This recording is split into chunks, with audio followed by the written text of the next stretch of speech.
అందరికీ పేరు పేరున వందనం. ముందుగా తెలంగాణ ఉద్యమంలో ప్రాణత్యాగం చేసిన బలిదానాలు ఇచ్చిన యుద్ధవీరులందరికీ పేరు పేరున జోహార్లు అర్పిస్తున్నాం.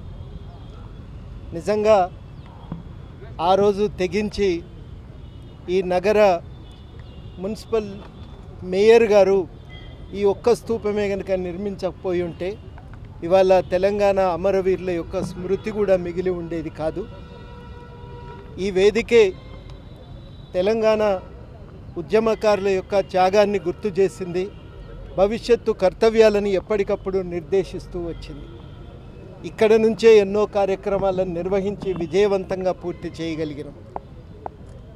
ఈ అమరవీరుల త్యాగాల ఫలితమే ఇవాళ తెలంగాణ సాధించుకోగలిగినాం.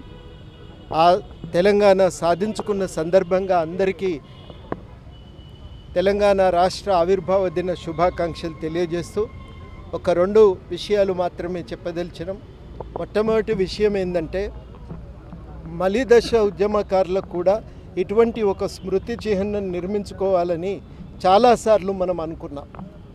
అట్లాంటి ఒక స్మృతి చిహ్నం యొక్క నిర్మాణానికి వెంటనే ప్రభుత్వం పూనుకోవాలని సందర్భంగా మేము కోరుతూ ఉన్నాం. రెండవది ఏమంటే, తెలంగాణ ఉద్యమంలో అనేక మంది త్యాగాలకు పూనుకున్నారు. వారందరి త్యాగమే లేకపోయి ఉంటే చిరకాల స్వప్నం తెలంగాణ సిద్ధించి ఉండేది కూడా కాదు. ఆ ఉద్యమకారులందరికీ ఆదుకోవలసిన బాధ్యతను కూడా ప్రభుత్వం గుర్తించాలని కోరుతున్నా. చాలామంది ఆర్థికంగా చితికిపోయింది. చాలామంది కుటుంబాన్ని మొత్తంగా కూడా వాళ్ళు పట్టించుకోకుండా రోడ్ల మీద తిరిగి ఇలా తమ భవిష్యత్తు కాదు, తమ పిల్లల భవిష్యత్తును కూడా తాకట్టు పెట్టింది తెలంగాణ కోసం. అట్లాంటి వారందరూ కూడా చాలామంది వైకల్యానికి గురైండ్రు. మానుకోటలో కాల్పులకు గురైనటువంటి వాళ్ళందరూ కూడా ఆ రకంగా ఇప్పటికీ కూడా వైకల్యంతో బాధపడుతూనే ఉన్నారు. అటువంటి వారందరినీ కూడా మనం గుర్తు చేసుకొని ఆ కుటుంబాలను ఆదుకోవటానికి కూడా ప్రత్యేకంగా చర్యలు తీసుకోవాలని, ప్రభుత్వ పథకాల్లో వాటా కల్పించవచ్చు, ఉద్యోగాల్లో కొంత వాటా ఇవ్వవచ్చు, అనేక రూపాల్లో వారికి సహాయం చేయటానికి ఇవాళ మన చేతిలో ప్రభుత్వం ఉంది. కాబట్టి నిర్ణయాలు తీసుకోవాలి, చర్యలు తీసుకోవాలి, కార్యాచరణను ప్రకటించాలని ఈ సందర్భంగా మేము కోరుతూ ఉన్నాం.